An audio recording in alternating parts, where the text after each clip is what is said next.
Oh my God. I I just yabbered on for 10 minutes on mute. I'm so good at this. That's how good I am at this, Rayon. I've been chatting on mute, doing the whole introduction and hey, welcome, and hey, this is who I am, and I was on mute. I'm very sorry. Great. Gotta love it, gotta love it. So I think you should be able to hear me now. Rayon, can you tell me if you can hear me now, please, my sweetie? I'm very sorry about that. Mm, mm, mm. I think we're working. Let me just check one more time. Oh, I can't believe I just hey, did. Welcome. And hey, this is. Can't believe I just did the whole first 10 minutes on mute, man. People probably be like, all right, shit, working, I'm leaving. Sorry. Okay, let's do again. Let's do again very, very quickly. This is life. This is resilience. This is adaptability, flexibility, and dealing with the things that happen in the world, such as doing your first 10 minutes of your live stream on mute. Rayon, I hope you can hear me now. Let me just. Rayon, it was me. I was on mute. Ah, dear me. Welcome to my world, my sweets. Welcome to my world. Okay, Rayon. Sorry, my darling. Sorry, anybody who was trying to watch and then gave up after the first second because it didn't work. But hopefully, people will just flick on through if they watch this later or come back and now you can hear me. So good. Hey, look, let's try that again. Hello, welcome. My name's Pinky Jangra. I'm a resilience trainer in corporate. I've been working in the industry or developing myself in the industry of personal growth and human development for about 17 years. Absolutely obsessed with everything to do with human beings, and also have worked in the corporate world as a management consultant in government and public sector and other roles for over about 10, 11 years. And now I really bring those two together. It's like the human development side, the corporate side, bring it together. And that is what I now do in my resilience, well-being training and consulting. So that's me. As I was saying, a pen and paper is all you need for this, and an open mind. So it's really about coming into this session with an open mind to practice the tools that I'm going to share with you, and really to just go in it with a bit of fun. Don't be like, I have to get something out of this, or I'm going to judge it. And what I mean, you can judge it if you like, whatever. But it's really about just having an open mind, having fun with it, and see what happens. See what happens. You might learn something. You might connect with something. You might create something very, very beautiful. And my intention and my hope for you is that you do that, whether you're watching that live now with me or you're watching it later. Rayon says, "Yeah, it's working." Thank you, lovely. I'm very sorry about that. Thank you so much for being here with me. So I'd like you actually to first of all set an intention. If you're here and you're with me, or you're watching this later, or whatever it is, set an intention of what you would like out of this workshop. So often we go through life just unconsciously, haphazardly, repeating our old thoughts, repeating our old patterns, our old emotions, blah, blah, blah, blah, blah. And we're unconscious and we're on autopilot. And one of the greatest skills you can learn in your life is to start to be more intentional. And the intention starts with your own mind and your own thoughts and your own focus. And you get to choose what you want to create in any given situation, whether that be this workshop or going into a meeting or for your day. You set intentions and you tell your mind what you want to focus on, what you want to create, what you want to experience. So I'd like you to set an intention for this workshop and don't overthink it. Just see what comes obviously intuitively to you. Maybe you just want to have fun. Maybe you just want to hear me ramble for a little while. Maybe you want to learn something. Maybe you want to create a vision for your well being and your resilience or for that of your team. There's no right or wrong. It's your intention. It's you connecting with you and saying, what do I want out of this? So just take a second to do that for yourself. And I'm setting an intention as well. And I will share my intention with you actually. My intention is to have some fun, to explore this topic, and to chat with Rayon and whoever else may join and whoever wants to comment, because I know often people don't like to comment, but that's absolutely fine. And to explore it. I teach various topics in person, online, so on. This is actually quite a new topic for me to be teaching in this way. I don't as It's kind of a new one for me. So it's an exploration, it's an opportunity to learn and to see how it goes. So set your intention and let's get into it. And I'd like to share with you the premises that we're working to today. And just sit with these as we read through them. So fighting illness is not the same as creating health. Fighting wars is not the same as creating peace. So, logic and rationale is versing intuition and creativity. And what I'm suggesting to you today is you don't fight what you hate, you create what you love. These are two different states of consciousness. One, you can just get into the energy of it with me if you like. So imagine there's a little circle next to you. You can even do it physically if you're in a position to do so. And that circle on your left is the fighting the things you don't want. I don't want to be ill. I don't want to be unhappy. I don't want to be poor. I don't want to be miserable, whatever it is. I don't like this thing that's happening in the world. I don't want people to fight, blah, blah, blah, blah, blah, blah. Get into that and just feel the energy of I'm fighting what I don't want. I'm fighting the fact that maybe my health isn't the way I want it to be. I'm fighting the fact that my relationship is not the way I want it to be, that my job isn't the way I want it to be. And just feel the energy of the fixing the problem, fighting, I don't want it. It's a very disruptive, weak state of consciousness. It's not creative. It's not powerful. It's very disturbed. And now I want you to imagine that to the right of you is another circle, and this is creating what you love, creating peace, creating health, creating a relationship you'd love, creating a job you'd love, creating well-being for yourself and your teams. This is what I love, what I'd love to have. Now step into that circle. Literally imagine yourself stepping into the circle. Now you're like creating what you love. And what is the energy of this place? So immediately as I just say it, my body language shifts. I'm creating what I'd love. I open up. There's much more possibility. There's much more flexibility. There's excitement there. There's inspiration there. There's ideas there. There's beauty there. That is a completely different state of consciousness. And that is where you create what you love. That is a very, very powerful state of consciousness to be in. So just hold that with you as we go through the training, because I'm going to share with you, and what we're going to do is learn how to create what you love. And we're also going to explore what happens when we fight what we hate, which is what a lot of people are doing when it comes to well-being and resilience in a workplace or for yourself. So I'm going to start actually just by looking at, well, what is well-being and resilience? Because I think people have their own ideas, people have their own misconceptions, and I'm not saying that what I think it is what it is only, and it can never be anything else. But the way I like to look at it is it's about us flourishing and blossoming and growing. It's about expansion and health. Imagine the flower, and you can even do that with your body now. Imagine yourself expanding, growing, flourishing into the beautiful being that you were designed to be, just like the flower flourishes from that seed, comes up through the mud, opens up out of the seed, and comes out into this beautiful blooming flower. Now, it's not about everything being happy and cozy and nice all the time.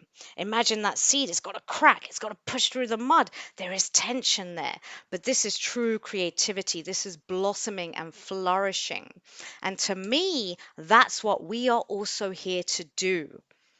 Well-being and resilience is when people are flourishing and growing and blossoming into their most wonderful, authentic, beautiful, gifted, genius, healthy selves.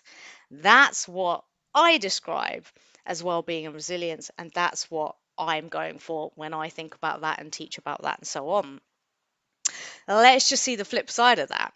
Imagine that the flower just stays in a little bud and it's constricted. So, again, if you're doing this with me, imagine the blossoming and the opening up. And now imagine, just do it with your body. You can get into the energy of it so quickly. The constriction, the bud stays closed, it's not growing, it's stagnant. Regression, rigidity. This is where we get sick, we get ill because we're not growing, we're not blooming, and we are here to bloom just like nature. You are nature. Your soul is here to bloom. And if we don't do that, we get the opposite. We become small, we become constricted and regressed. And then you see it in people and yourself, maybe. So these are the two sides of the coin, just to really look at what I believe well-being and resilience really is. And the reality is that the one on the right hand side that we just looked at, the distress, is actually what a lot of us are experiencing. And that's not news to anybody, especially with what's happened over the last couple of years with COVID and all the changes. And now we've got the economical challenges and people are not happy and all sorts of things are going on. And I'd love to know how this presents for you or the people in your team, the people in your company, or if you like, people in your family, people around you. But we are experiencing a lot of distress, so much of it, and it can come in many forms. So, as we've shrunk down and become distressed and become rigid and become sick, it could be mental illness, it could be physical illness that is presenting itself. When we look at it in the workplace, we don't perform as well. It's just simple. If you're not well, you're not healthy, you're not blooming, flourishing, resilient, expanding, you're not going to actually perform as well. So company performance will start to decrease. We get a lot more absence. So absence when people are sick. So now it's like, okay, I'm not feeling well because all of this stress has made me feel sick. And so now I'm going to take a day off, a week off. I think it's something like the health and safety executive said that I think it's 50% of workplace absences are related to workplace stress. 50% is what they are saying of people going off sick at work is due to the workplace stressing them out. And we've got to think about absence in the bigger picture. Because absence doesn't just affect that one person, it affects the whole team. Because someone goes off sick and now everyone else has to pick up their work. It damages morale, it makes people feel worse, it makes other people get stressed because they're taking on more work. There's so many knock on effects to the amount of distress that we're currently dealing with and experiencing. We get problems with employee engagement. Your staff don't care. You don't care about your job. Your staff don't care. They're just not interested. They're negative. They're pessimistic. They're complaining. They're not happy. They're not fulfilled. And then maybe they leave. That's what ends up happening. So turnover goes up as well. And what happens when turnover goes up? Well, you've lost that person. Now you've got to recruit all over again, train all over again. That costs you time. That costs you money. Maybe you lost lots of knowledge and skills with that person who walked out the door. It's very costly in many ways. That also disrupts the team because people are coming in and out, and now you've got to reform the team and get them to gel again. There's so many knock on effects of the amount of distress that we're experiencing. And what we've heard recently coming out on LinkedIn in particular is what we call quiet quitting. So this is people are just putting up with it and sitting there and they're quitting. They're not engaged in their job. They're not giving their all. They're not flourishing, growing, blooming. They're just staying still, just the bare minimum to get by. And you might think that's helping you right now, but trust me, that's going to hurt you later. Whether you're doing it yourself or whether you've got a company where people are doing it, no one wins that game because you're not here to live either in a distressed little small like shriveled up state or a stagnant state where you just stay still and you don't actually move. You're here to grow and flourish and bloom. Obviously people get sick, and that doesn't just affect the company because you then got to pay them while they're off and they're not actually doing any work, but also that affects the NHS because now there's more demand on doctors in the NHS. And the longer you leave it, the more distress you get and the more chronic illness you get. And then the NHS is overwhelmed. It costs the economy billions, productivity. All this is a big thing. You might be sitting there thinking, oh, me, I'm distressed, I'm not happy, I'm not well, I'm not resilient. Or you might be sitting there thinking, oh, people in my team, they're not happy, they're not well. It's so much bigger than that. It's affecting everybody. And it comes into your home and you start arguing, you don't feel good, your relationships suffer, your children suffer. This is a big thing, and it's very, very prevalent in our modern world. So, what do we do? Well, here's what everyone does. Oh, gotta fix it, gotta fix it. Look at the problems, run away quick. We don't want that. And I'd love to see if you know about any specific things or have experienced specific things or have tried specific things to help people. And by the way, these are awesome things. Okay, there's many awesome things we're doing. We're giving training in mental health awareness. We're giving training in resilience and well-being, which is what I do. So I'm like, obviously, it's great. We're giving training in all sorts of things, and that's not a problem in itself. Maybe we start to work on communication, teamwork, bonding the team, more of a personal approach, whatever it is. There's all these things that people are doing. Maybe we say you can work from home, hybrid working, flexibility, all good stuff. Gives people more of a balance with their home lives. Maybe we're promoting healthy eating and physical health in the organization. Maybe you're giving gym membership. That's a popular one. Gym membership, yoga classes, whatever else in terms of physical health and fitness. Maybe you realize you need to pay people more because that's stressing people out, especially with the economy the way it is. So everyone's struggling with that, companies and individuals. Maybe you start to up your reward, your recognition, your benefits. Cool. Hey, it all sounds great. Maybe you're offering counseling. Maybe you're helping people gel and start to communicate and be more empathetic with each other and know that it's okay to not be okay.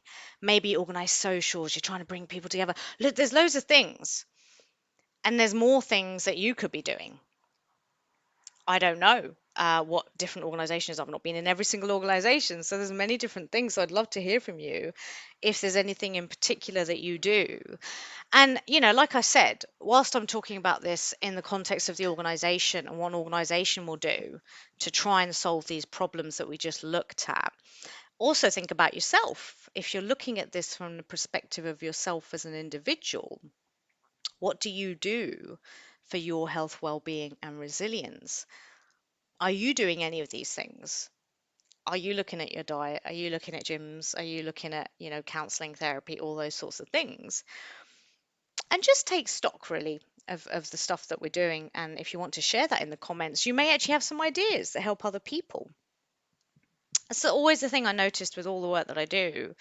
And whenever I train and speak, it's not about what I'm saying. Yes, okay, obviously I'm sharing things and I'm saying things, but when you share what you're doing, when you share your question, when you share something that's worked for you, you share your experience, that's where the gold is.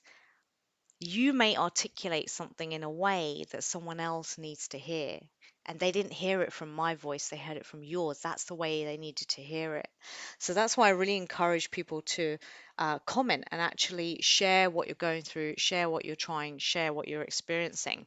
Because we don't do this alone. And so it's not just about me. I could talk forever, as I always say, but it's really about people sharing their own experiences and helping each other through that. So look, this all looks great. We're stressed, we've got absence, we've got turnover, people are not happy, they're getting sick. Okay, we've got to fix it. Let's give them healthy eating, let's give them gym membership, let's give them all these things, mental health awareness training, blah, blah, blah. All sounds great, but we often miss the mark. We're going to look at why in a moment, but well, I'll give you some examples of how we miss the mark. What works for someone else may not work for you. If you're looking at yourself as an individual, you may have come across some really successful, famous person saying, the thing that really helps me is to get up every morning and do this 10-step routine. So I wake up at 4 a.m., I go for a run for half an hour, then I come home and I meditate for 15 minutes, then I journal for half an hour, then I do some yoga, then I listen to some music, then I do this, and then I'm great and I feel good. And you might say, oh, well, I should do that too.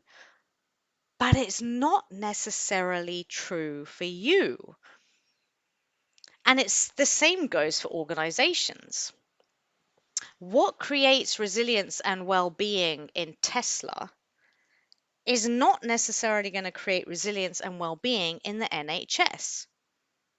What creates resilience and well-being in a banking firm is not necessarily going to work and be effective in a charity. But what we're doing is we're just going out there and seeing, well, what are all the things that everyone's doing? And let's do them in our organization too. But I've had clients tell me that they trained lots of mental health first aiders and no one's using them. So you've just spent time and money, and people have given their time and effort to be trained up, and no one's using it because maybe that's not actually what you need. Maybe you're giving everyone gym membership and they're not using it. And the key example of this in your personal life is the New Year resolution. Everyone wakes up on the 1st of Jan. I don't think many people do it anymore, but it used to be very prevalent. 80 odd percent of New Year resolutions fail in the first 6 weeks. Because we're looking out there saying, well, what's everyone else doing? What's everyone else doing? Oh, yeah, everyone's going to gym, so I'm going to do that too. Oh, I don't, and we have what we call negative visions. I don't like my weight, so I'm going to try and solve that. And I don't want to be poor, so I'm going to try and be rich. We're not going to get into the details of that right now, but all I'm going to say to you is that you focus, whatever you focus on is what you get.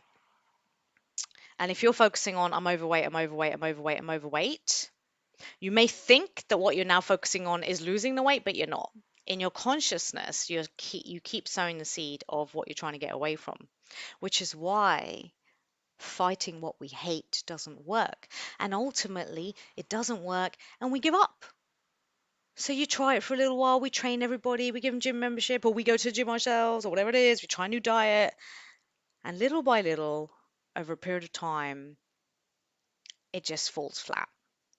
And I think that's a risk that a lot of companies have is they're putting a lot of money and effort and time, all with absolutely the best intentions to help their staff, which is wonderful. I love it. Better than not doing anything at all, that's for sure. But often it actually falls flat and it doesn't work. And maybe we're not seeing that yet because we're still quite in the early days of really progressing with resilience and well-being in the workplace and taking care of people in a way that we've never done before, because we kind of got forced into it during the pandemic. So maybe right now he's still implementing, trying things. But my sense is in a little while, you might turn around and have a lot of these things that you've invested in and realize that they're not actually doing anything. And not only are they not doing anything, they might actually make it worse. Doing the wrong thing for yourself or your staff can make things worse. I saw this quote a while ago. It said, have you ever received a lecture when what you needed was a hug? I haven't written that very well on the slide, have I? Ever received a lecture when you needed was a hug? It's good English. I think you get what I see, what I'm trying to say. But this is it.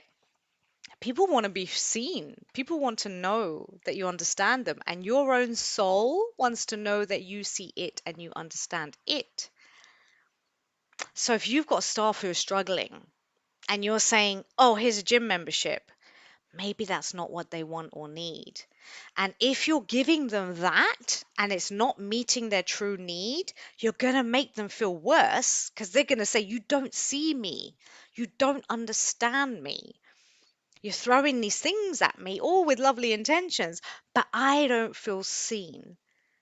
And so it actually makes you feel worse. And it's the same thing, like if you push yourself into a 10-step morning routine for well-being and health and success that everyone's selling out there, and it's not true for you, you're going to create a lot of internal pain for yourself because you're being inauthentic, you're not aligned, and you're spending time, effort, energy on something that's not going to get results and it's going to make you feel worse. So you're going to have more distress. More better to do nothing than try and do things that aren't true for you. And again, I think within the corporate world, we may have many places where it's a disjointed approach without a true structure or sustainability. So we've gone in for well-being, which we've had to do very quickly because over the last few years it's just come up as this thing that we're really realizing people are struggling. And again, with the best intentions. And I'm not saying that everything we're doing is wrong and that it's not working. Definitely, there's some cool things there, but we've sort of thrown in like this mental health training, a bit of this, bit of gym membership, and it's kind of a sporadic approach. It's like imagining that you want to build a house, but you haven't actually got a vision of the house. You've just got some bricks and some paint and some doors, and you're chucking things around, but you haven't built a house. What are you trying to achieve? What is the house? And so you've just got lots of disjointed bits all over the place, which is not a stable structure on which to build and move forward and hold together and for longevity. It's just bits and bobs, bits and bobs, bits and bobs. So again, I understand the intention. We want to help, we want to try things, and that's cool. But that's not a sustainable approach. With any change in any organization or in your life, you must first look at what you actually want to create. We miss the vital first step. And that's what I'm going to take you through here today, because this is the way that I have created amazing things in my life and continue to do so, and have created momentum and results and progress that keeps building and going. And I've done it not by looking at my problems, focusing on what's wrong, focusing on what's not working. Now, I'm not saying ignore that. You must see your current reality for what it is. But then what I do is what I'm going to take you through here now. So I don't start with the problem. So in a company, it's like absence, turnover, disengagement, whatever, whatever, whatever. I don't start with that. I am aware of it, but then I wipe that from my mind. And then I go into what I actually want to create. So if you're building a house, rather than just random bricks, random windows, and trying to put what is your end result? What is your vision? And if you look at these houses here, some of you might love that first one. Oh, I'd love to live in that kind of place with a pool and it all looks very nice. Someone else might look at the second one and say, give me a trailer. I'd be so happy there. Go riding across the plains for 6 months. Because there's no one size fits all. As I said, what works in Tesla for resilience and well-being is not going to necessarily work in the NHS. It's a different beast, a different set of people, a different culture, a different product, a different service. It's an entirely different ecosystem and environment. So what you want for your vision is not going to be the same as what everyone else might be doing. So it's about tuning into your own creative vision. And that's where you begin. You don't start with the problem and all the stuff that's going wrong. You start with what do I actually want to create? You are a creative being. You are creative consciousness. Everything that exists in the material world started in our imagination, in our minds. And when we look at those people who are geniuses, whether it's in business or science or technology or art or whatever, we look at these people who've created amazing things in the world or for themselves and we say, wow, how'd you do that? I'll tell you how they did it. They tapped into their creative consciousness and got clear on the vision of what they wanted to create, and they held true to that vision. That is the power that you have within you to create your own well-being and resilience, to create an environment and a culture of well-being and resilience in your team, or to create anything in any area of your life. The process remains the same, the principles and the structure. Don't fight what you hate, create what you love. So I hope you're understanding what I'm saying here. And if you are, do let me know with a little thumbs up or a little comment or something like that.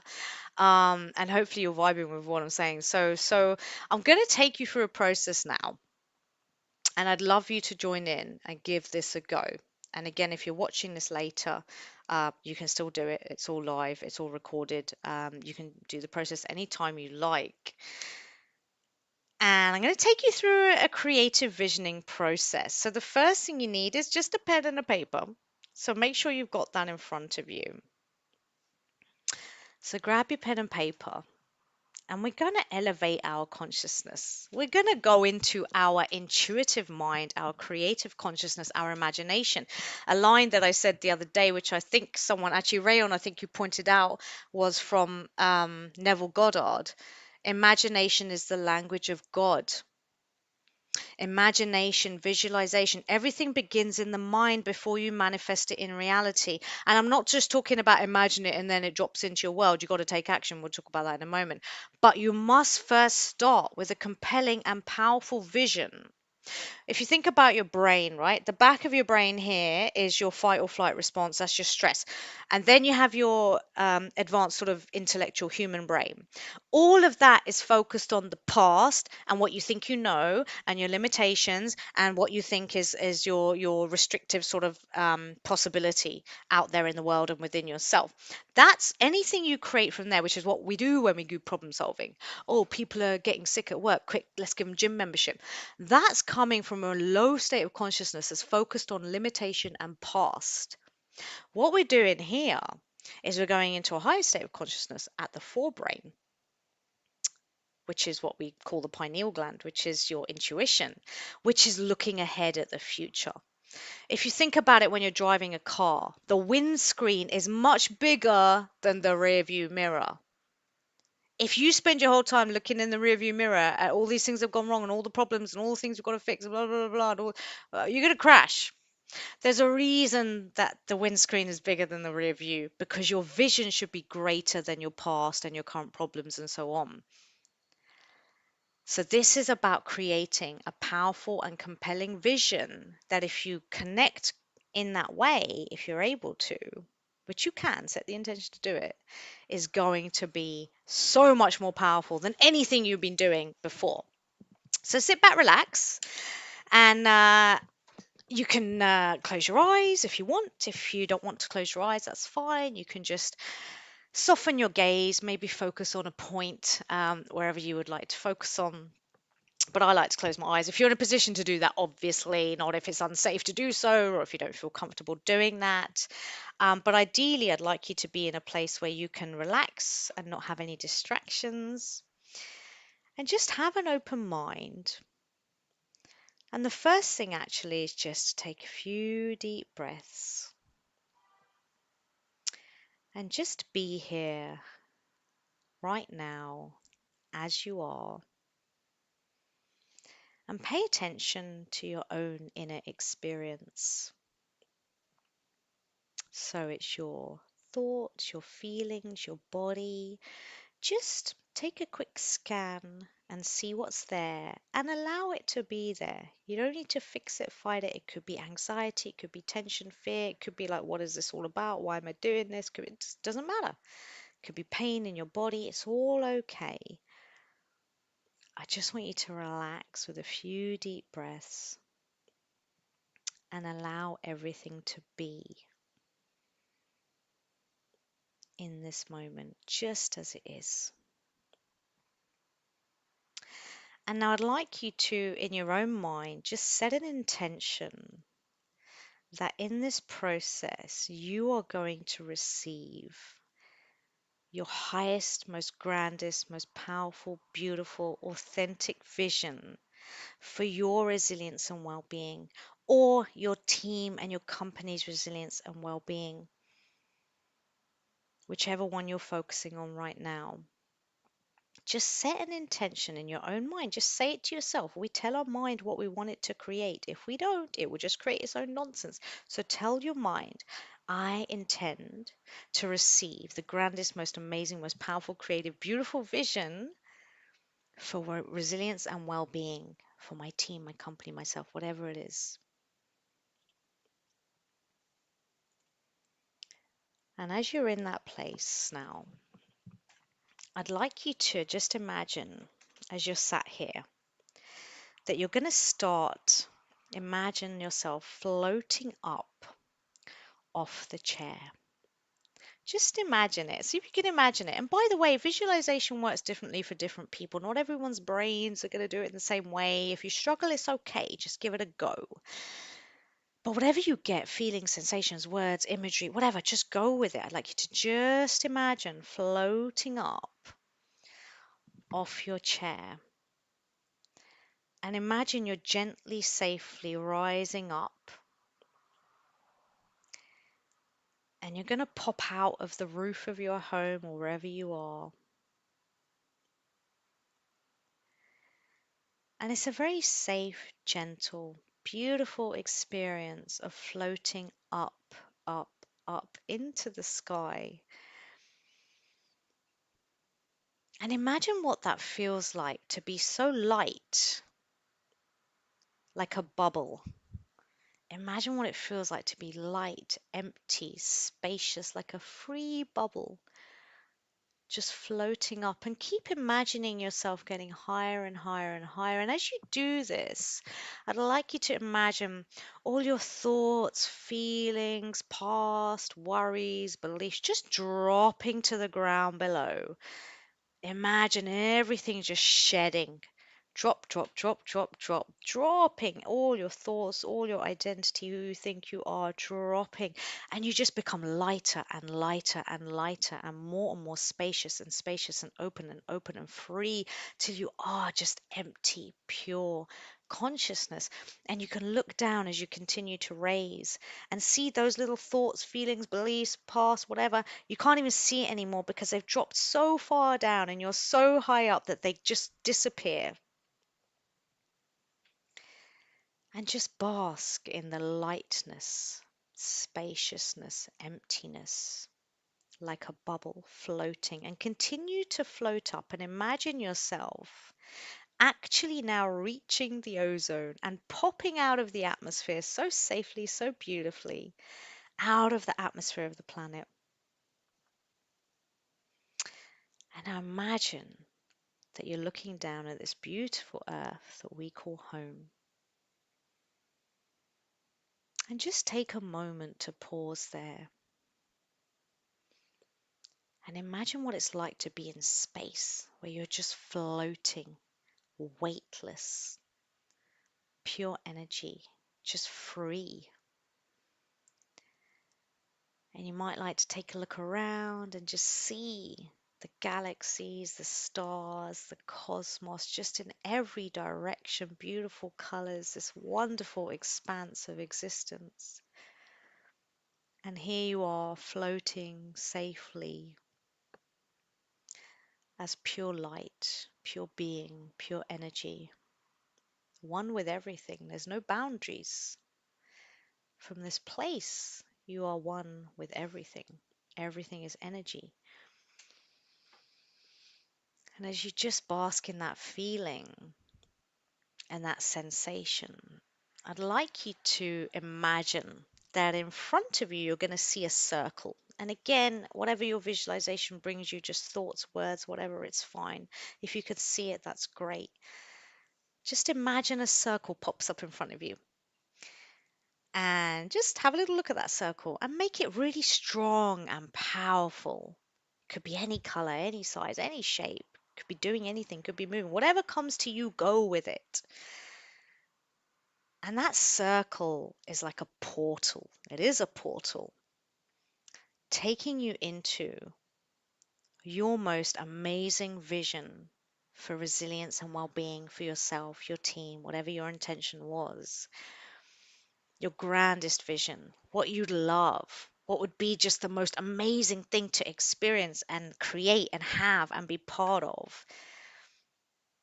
That's what that circle signifies. So set that intention on that circle. You're looking at the circle. On the other side of that circle is my greatest vision for resilience well-being. And I'd like you to imagine yourself floating on through, walking on through whatever comes to you. And you go through this circle like you're going into a portal into another dimension. And as you get to that and you go through, you've now landed in your vision, your creative vision of the highest, grandest, most powerful, beautiful state of resilience and well-being for you, your teams, whatever it is. And I'd like you to just pay attention to what comes to your mind intuitively, obviously, immediately. Where are you? Where are you in this vision? And there's no right or wrong. Are you in the office? Are you at home? Are you on a beach? I don't know. Whatever it is. And I'd like you to imagine being in that place in your actual body. It's you walking around this vision. And who else is there? So this is a place of resilience, well-being, growth, beauty, blooming, flourishing. Who's around you? Just start paying attention. What do they look like? What are they talking about? What are they doing? What do you do in this environment? Are you walking? Would you sit down? What is it? Let the vision unfold and just make it up. If this was your ideal world of what you love, you're resilient, you're blooming, you're flourishing, your team, your company, everyone is on fire, living their best selves. What does that look like? What are people doing? Are there sounds? Are there sights? Are there tastes? Are there touch? Make it up as you go. And just explore what's possible and what you would love to experience. And just take note of a few things I've spoken about. So, where are you? Who's there? What are you talking about? What are you thinking about? How do you feel? What do you look like? What are you wearing? What are other people doing? Are they on their laptops? Are they doing creative visioning in a room? Are they doing work with clients? I don't know. What is it? And I'd like you to just gently bring yourself back to the room so you can gently open your eyes if you had them closed and just pick up your pen and write down what you received, what you saw, what your vision for greatness in terms of well-being and resilience or your company's resilience looks like. What were the details of that dimension of that environment? And just write down what you got. And I'm going to time it for a few minutes. So we're just going to write for a few minutes. And as you write, don't scribble out, don't censor, don't question and think, how though? How would I create that? How? No, just what was it that you saw? What did your mind give you? What did you make up as the thing you would love?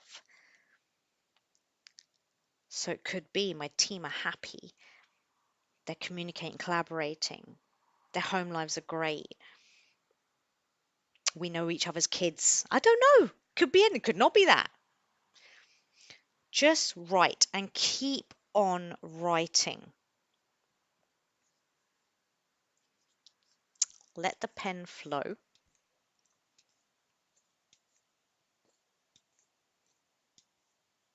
And if it comes to a point where you're like, oh, what else? Make it up. Imagination is the language of God. Make it up. If I had a team or my own self being so flourishing and happy and successful and healthy, what does that environment look and feel like? What are we doing? What are we saying? Who is there?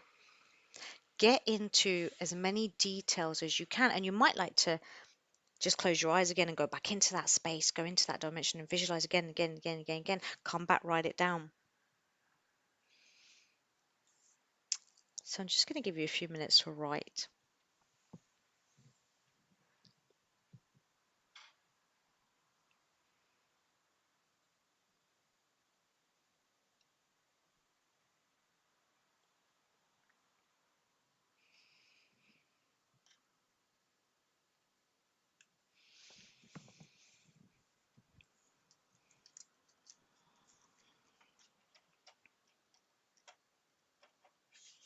And don't be afraid to go all out, right? There may be a part of your brain that's like, oh no, that doesn't make sense. Oh, that's silly. Oh, you can't dare think about that. That's not possible. Tell that little part to shush. Go all out. This is the best thing that you would love to have and experience and create. We're going to the nines, as they say, if that's even what they say. I don't care how bombastic it is. I don't care how ludicrous it may seem. I don't care. I'm like, we're going for it. Here's me being so resilient and blooming. Oh, beautiful, beautiful expression of self. What does that look and feel like? Now, here's my company, flourishing, thriving, great people, doing great work. What does that look and feel like? Details. Does a client pop up? Great, write it down. Working with this client, doing this. What's the emotion of it? Is there peace? Is there inspiration? Is there enthusiasm? And just keep writing. We're only doing this for a few minutes, but if you do this for longer, at another point, you'll be surprised at what comes through.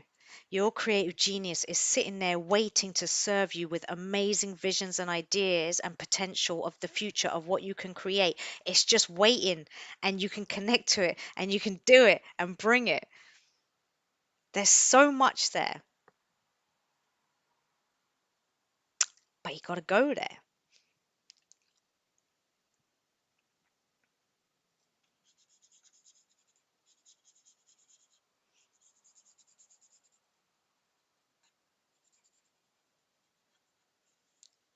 So again, just get into the details, keep writing. And if you find yourself stuck, just ask, what else? What else? What else? What else would be there? What else would we be doing? How else would we be feeling? What would we be wearing? Where would we be? And make it up.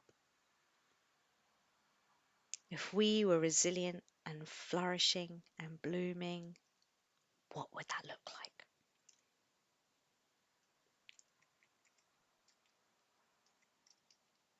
We revere creative people in this world. The Steve Jobs, the Einstein, the Nikola Tesla, the artists, the writers. We revere them.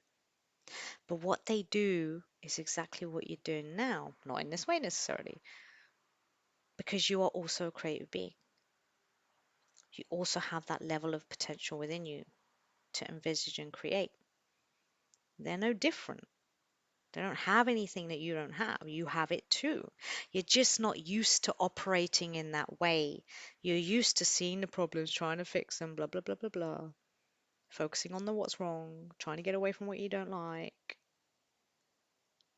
You're not used to operating from a mode of consciousness that is about creating what you'd love. We don't get taught this at school. They don't teach us this, but this is your greatest power, your greatest faculty, your greatest skill. Imagination is the language of God. You are a creative being, so get creating. What would I love?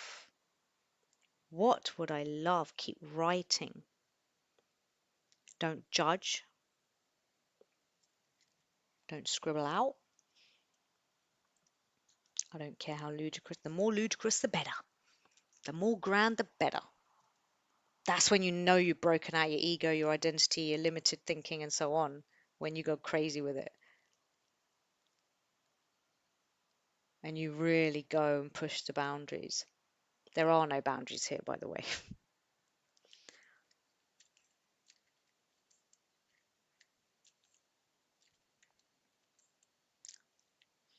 Imagine what Elon Musk would be thinking and visualizing when he's thinking about self-landing rockets, reusable rockets, colonizing Mars, whether you agree with that or not. That's a vision. He wasn't limited by current reality, limitation, beliefs. Chuck that out the window. He started with a compelling, powerful vision. That's what this is about for you. So keep writing just for a couple more minutes and just enjoy the process of receiving and dreaming and visioning.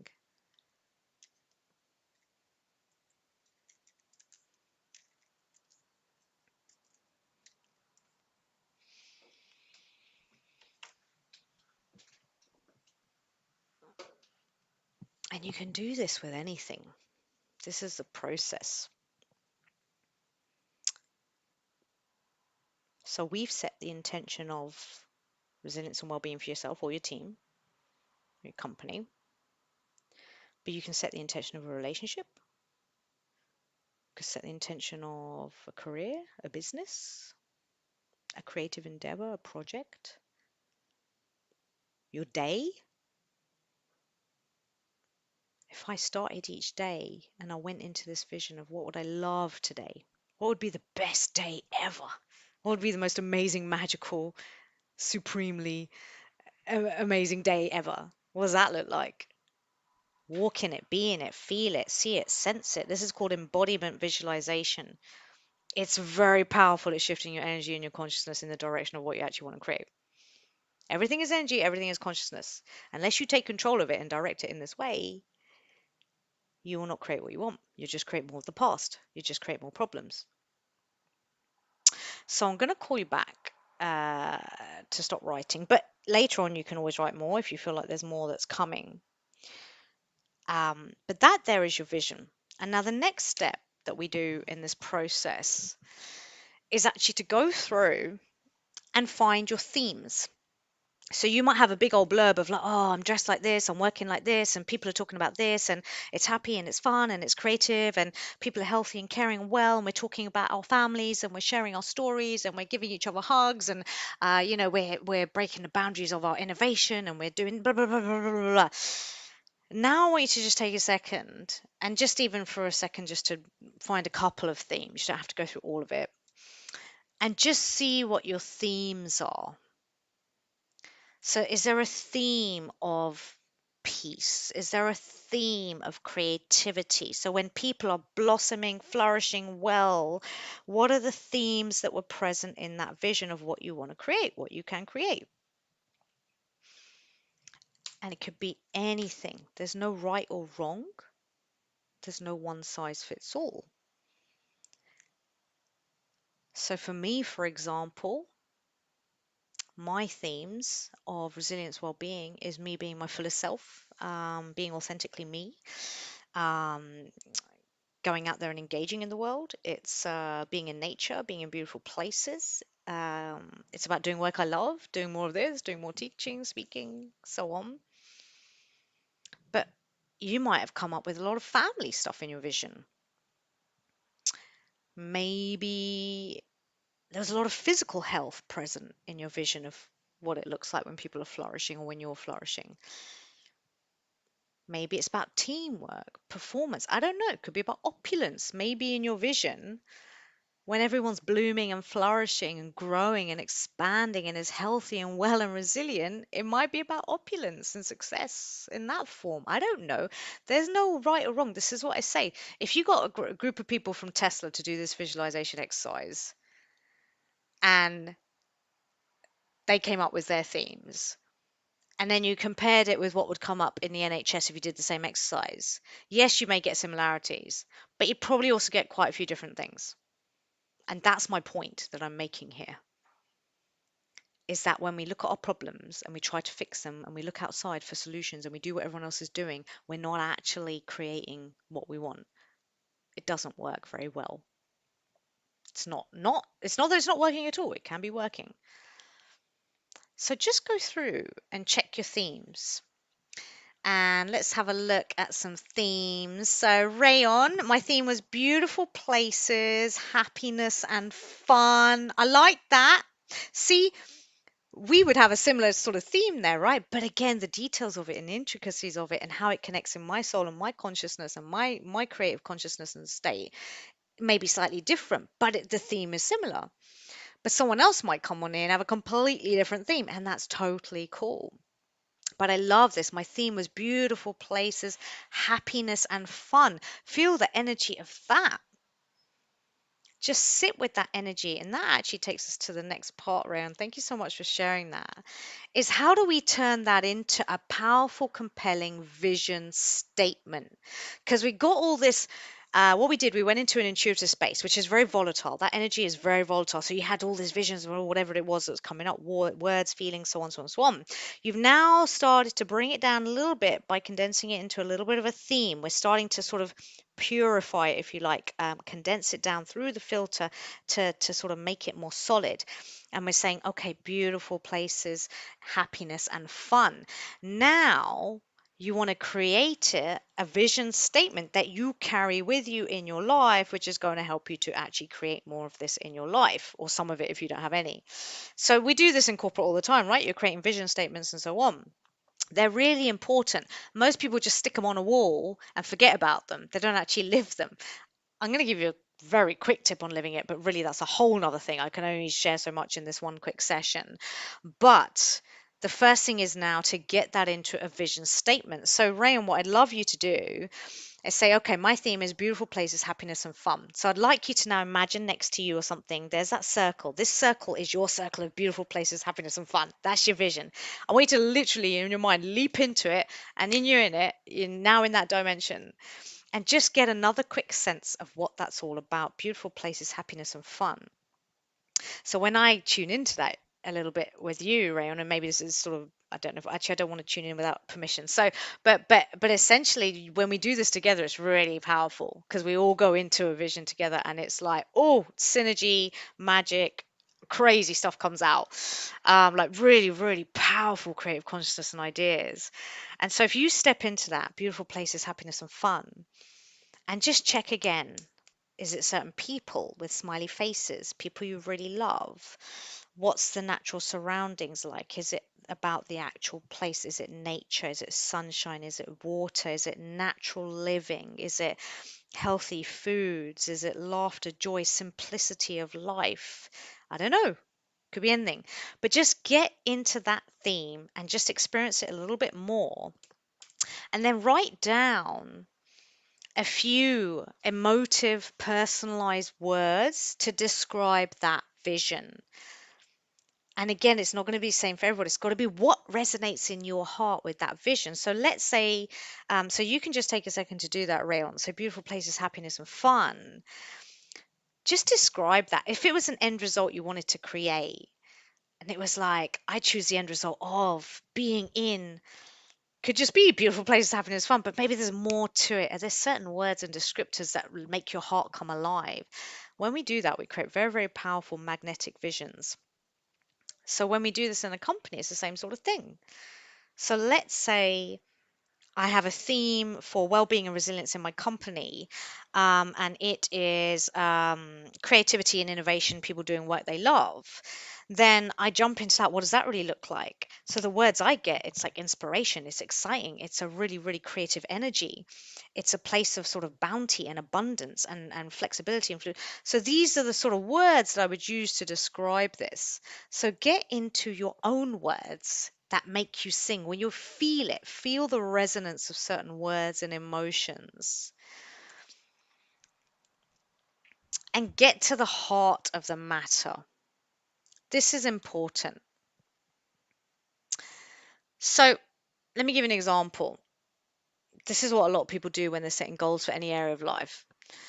Let's use that example. So get to the heart of the matter and the end result, not a means to an end. So, for example, people say, New Year resolution, I want to lose weight. Okay, now I'd like to ask you, whatever your theme is, whatever you come up with, or let's just use this example first of all.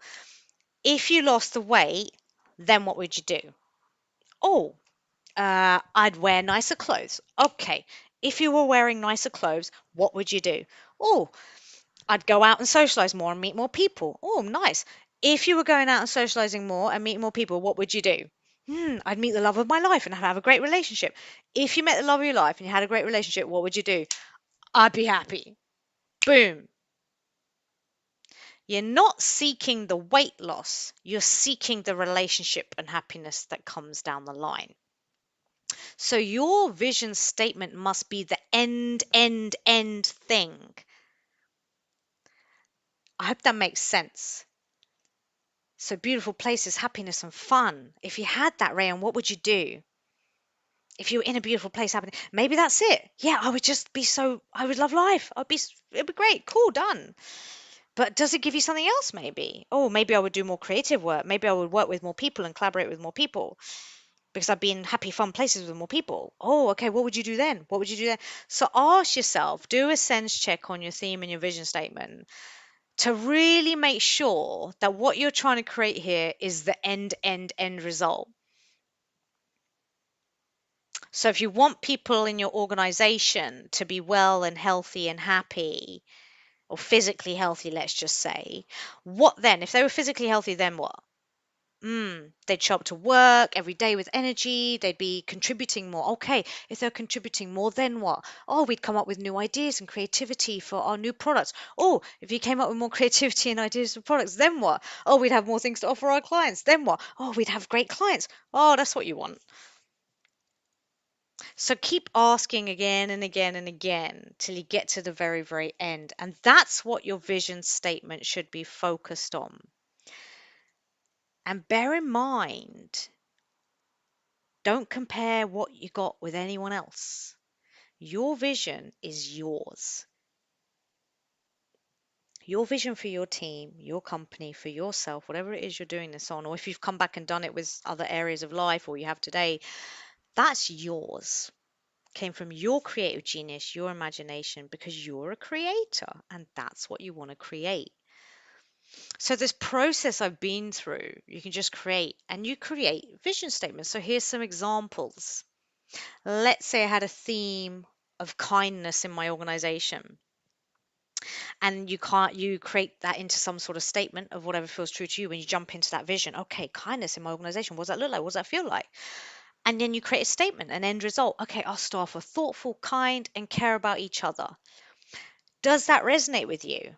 For some people, no, because that's not their thing, that's not their vision. So don't compare. You check in. Does that feel empowering? Does that feel magnetic? When you get a really powerful statement, it will pull you towards it. You don't need to run and chase and push and try and create these things. When you get a powerful vision statement for any area of your life, or your company, your team, it will be so magnetic that it will pull you, attract you to it. You will create that reality.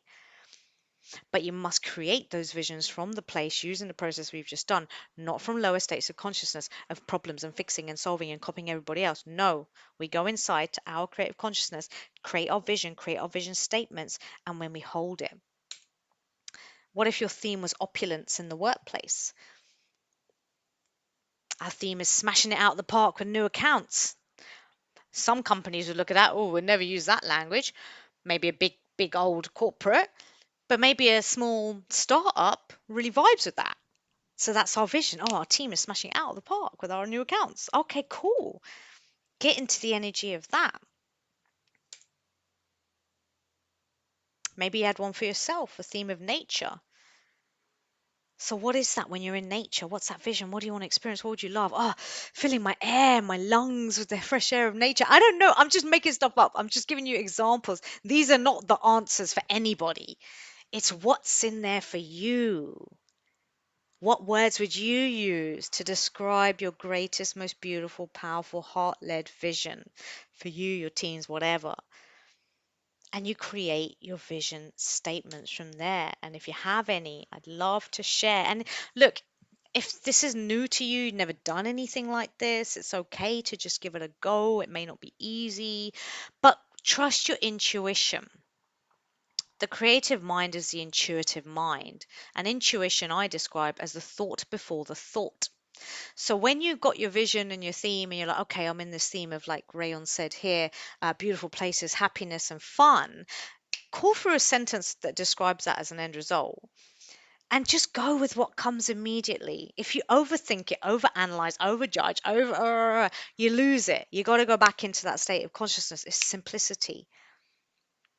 It just comes through effortlessly, and that may be something you want to practice. So then we have our themes.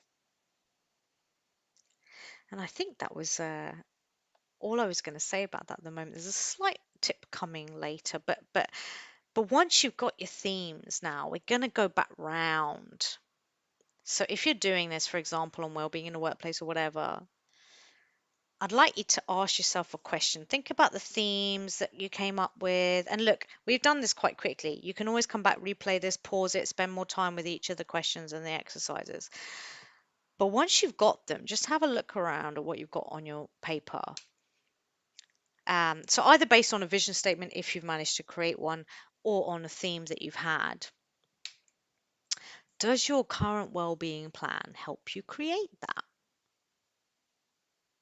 So let's say you went into your vision. So we're talking about a team and a company for now, of your resilience in your team, well-being in your team, flourishing in your team. And what came up was all about kindness, collaboration, and happiness, and working from home, blah, blah, blah, whatever. I don't know. Whatever came up in your vision is yours. And then just check in. What are you actually doing in your company as part of your well-being program? Is it actually directly taking you to these visions that you've created? And sometimes you might notice the answer is no. Same in your personal life. So you have this vision of being in a beautiful place, happiness and fun. Well, what do you do in your life, Rayon? And is it actually directly contributing to you being in beautiful places and experiencing happiness and fun? Someone might be forcing themselves to meditate every morning. How's that helping you get beautiful places, happiness, and fun if that happens to be your thing? You're giving out gym memberships with your teams. You're giving them mental health training. All beautiful stuff, by the way. But what's your vision? And is that actually helping you get there? Like I showed you earlier, I have clients who've said, we've trained up loads of mental health first aiders and no one is using them. Because you went in from a problem solution perspective, not from a creative end result perspective. When you come at it from this side now, you may see that a lot of the things you're doing and spending time and money and investing in are not actually going to help you create the vision that is what you are truly wanting to create for yourself or others. And so, if the answer is, and you've got to be honest, because sometimes when we've been doing something for so long, we become wedded to it, right? Especially if we spent time and money on it and we broadcast it across the whole organization. And so it's like, well, we can't possibly stop doing mental health awareness training or whatever it is that you're doing, or gym memberships and whatever, because we told everyone we're doing it. I get that. I'm not saying quick jack it all in if it's not true, whatever. But just start thinking, just be aware. Oh, okay, maybe these things are not really going to help us create that thing over there. And then just start to see, well, what might we do that might help us create those things over there? And it's obvious actions. Obvious. What's obvious? If I want more kindness and compassion in my teams, what's obvious about that? Is sending them on a 5-day training course obvious, or is sitting down with them as a team and asking them how they're doing obvious? I don't know. I'm not with you, working with you in your company right now. I don't know. But it's there. You are your own guru. You have the ideas. And it's about trying them out, giving it a go, learning, applying, and evolving it as you go. But always being directed by your vision, not the problems. You need to check in on the problems. You may be measuring those. You want to check what's our absence and blah, blah, blah. But that should not be the seat of your consciousness. That's just information that tells you where you're at. The seat of your consciousness should be in your creative vision. What are we creating here? What do I want to create? What's the end result in our culture, in our well-being, in our resilience, in myself, in my own life, whatever it is you're doing this on? So let's just come back round as we close. Fighting illness is not the same as creating health. Fighting wars is not the same as creating peace. Logic and rationale versus intuition and creativity. Don't fight what you hate, create what you love. So, what we ended on just there was the creating of what you'd actually love. And if you sit with that and see your themes and see what you'd love to create in your team or whatever it is, I hope you've experienced that that's actually quite different from what you were doing before and trying to fix and fight and problem solve and so on, and the actions you may have been taking, some of them, not all of them necessarily. These are two different states of consciousness. So, by visualizing and setting intentions to create a vision of the end result, that's where you're going to come up with the ideas of what to do in your company or for yourself that are actually going to help you get the end result. Not by doing what everyone else is doing. not by just throwing random interventions at people and saying, I hope that helps your well-being. I hope. So I'm not saying that it's not working. I'm not saying that some of these things aren't good. I'm not saying that they may not still be the answer to what you're doing, even once you've got your vision in place. But we must start with the vision, not with the problems, and not just stay there in that mode. So let's do a little close. Once you've got a vision statement, and look, I appreciate, depends on who you are, who's watching. Some people trained in this work will do it easy, have coaches to help them. Some people never done anything like this might be like, what on earth? I didn't get any of that. And also because I'm online with you and I'm not working with you one to one or in a team, it's quite hard to, you know, really get you. I don't know. I don't know where you're at. Is essentially what I'm saying. So it's okay. Whatever you experienced, whether you got something or nothing, it's all fine. You tried it. That's a great thing. But if you have been able to get some clarity around a vision statement of what you would love to experience, what is your end result, then I would recommend you actually spend time with those each day. The subconscious mind is taking cues from you, and the subconscious mind helps you create what you want. And what we're doing usually, as I said, fight what you hate, see all the problems, rah, rah, rah, negative, I've got to fix this, get away from this.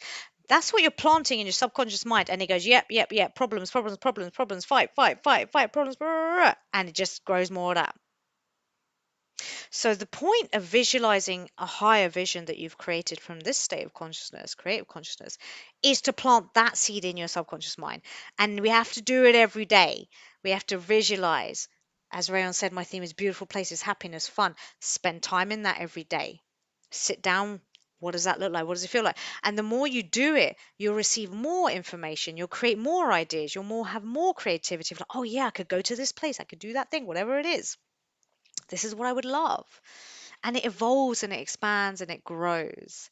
So you need to anchor your mind in that place. Otherwise, you're always going to revert to problem solving, fixing, fighting, blah, blah, blah, blah, blah. That's just what your brain's going to do. And look at the planet. It shows us that. The way we deal with things and the conflict and the destruction and the distress is because we're operating from that low mode of consciousness.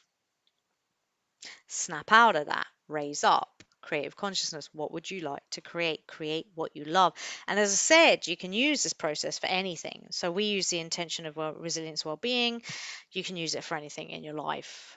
So you can come back to this, pause it, slow it down, set a new intention, and just see what comes up and have fun with it. It's actually really fun. I love going to that place for myself, for others, with people in group. It's such a fun thing to do because you realize you are a genius. You realize you are a creator. You realize you have an abundance of amazing ideas. And you realize that creating what you love is so much more fun and successful than fighting what you hate and trying to solve all your problems. You're not broken. No one's broken. So it's about getting out of that state of mind and setting your vision first and foremost, and then sticking to that. So I'm going to close there. I've actually done it pretty much exactly the timing that I thought I would do, which is interesting and quite good for me. So as I mentioned earlier, I do resilience and wellbeing training and speaking and consulting. So if you're interested in that, you can contact me on my email here, contact@pinkyjangra.com. Or you can also connect with me on all of these socials. So LinkedIn is a really good one to be on right now for me personally. I'm doing a lot more content on there. But also YouTube. All these things get uploaded to YouTube, my weekly live streams, Facebook as well, Instagram. Instagram, doing a little bit on there, but whatever works for you. If you want to find me on there, just put my name in and you will find me, um, hopefully, and it would be great to connect with you. So I've got a comment coming in here through. Fontana says, isn't the block for people visioning this every day the subconscious belief of not deserving what you love? Isn't the block for people visioning this every day the subconscious? It could be. I don't know, Fontana. I think the block will be different for different people, I guess. Isn't the block for people visioning subconscious belief of not deserving what you love? Let's just look at that a little bit together. So I have actually experienced that. That's interesting. I experienced that in the past with all my visions and choices. I found it really hard to vision them because my subconscious belief was, I can't do that. I don't deserve that. And that's why, as I said earlier, there's only so much we can do on this session because you've got to understand those deeper beliefs. But is it the same block for everybody? I don't know. What do you think? Isn't the block for people visioning this every day subconsciously not deserving what you love? Yeah, it could be. Or maybe that what I love is such hard work. That's another one that comes up for me. And I have to work really, really hard to create it. Um, that's a capability one, right? That's another thing that I have. So I don't know if you have blocks. That's to be investigated, but that's not for this session because that's a whole nother ball game of work that we would train people in. So yeah, but it's important to be aware of the blocks, right? I think a lot of people will get that. I don't deserve it. I can't create it.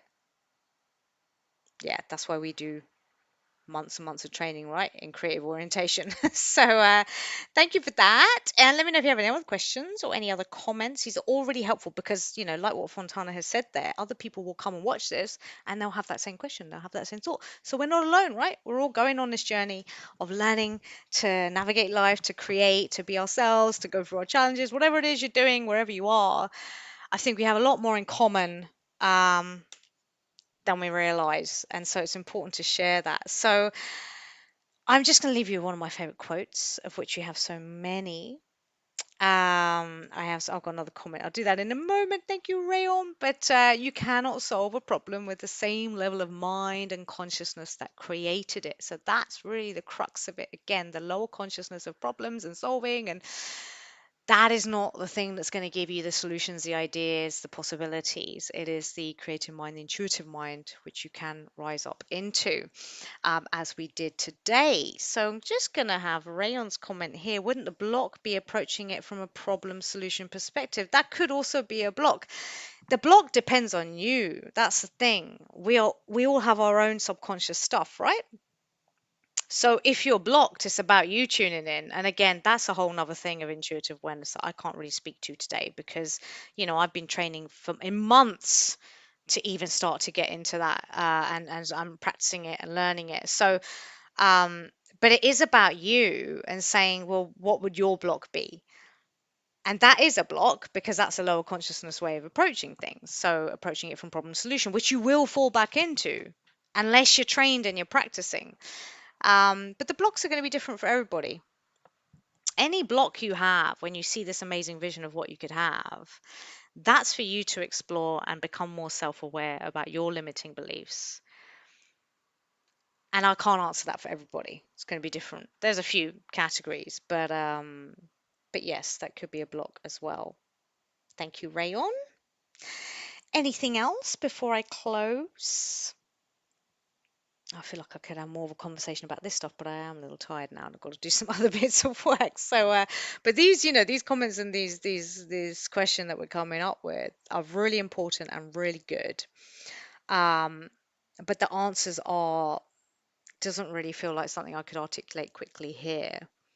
Because as I was saying, creative development, creative orientation, doing this kind of work is something that some of us train in for months and months and months and practice for years and years and years. So this was just a little kick off, a little start, a little something to try. I don't know. Maybe someone out there might take it and pick it up and be like, oh, it worked great for me. I have people who do that. I do visualizations on my trainings.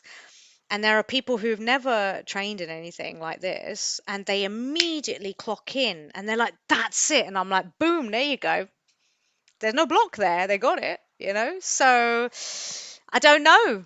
It's you, people. It's up to you. I don't know how it's going to be for every single person. But it's all about, for me, it's just about having a go, try it. If you resonate, if you don't, that's also cool. So on that note, I am coming to time. Thank you so much, everybody, for joining. And if you watch later as well, thank you very much for being there. And any questions, comments you want to add later on, I'll be happy to have a look at those. And Rayon, I hope you go and create your beautiful places, happiness and fun, which I'm sure you will. I just have your vibe. I know your vibe. Your vibe is like you're in that place already. I think everything I just said here, I think you're already flying on that. I think I could be wrong, but my sense is from your energy that this kind of thing will work really well for you, because you're naturally more intuitive, more sort of attuned. And actually, you told me about some of the teachers you follow, so it's like, yeah, he knows it. He knows it. I'll give you a recommendation, Rayon, actually, and anyone else who's resonating with this work. Natural Success Academy. Go to Success Academy online.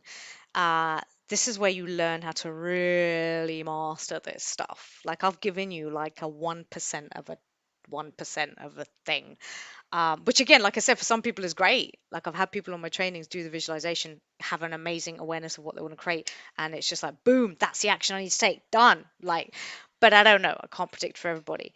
But if you really want to get into creating your life, your work, your business, your visions, whatever it is, from this space of creative consciousness, rather than trying to fix and fight and logic and rationale and limitation, if you really want to learn how to do that, Natural Success Academy is where I've learned everything. And as I said before, it's revolutionized things for me. And it may do for you, but it's not for everybody. As I said earlier, you are your own guru. If none of this works for you, that's fine. Leave it, move on. Life's too short. Follow your own intuition, your own guidance. And on that note, I'm going to sign out and thank you again for being here. Take good care, and I will see you. My next live will be on Friday, UK 11 a.m. time this Friday, and I will be doing my resilience live. I don't know what the topic is yet, but we shall see. So maybe I will see you there. Take good care, my sweet souls. Thank you so much for joining me, and I'll speak to you soon. Bye bye.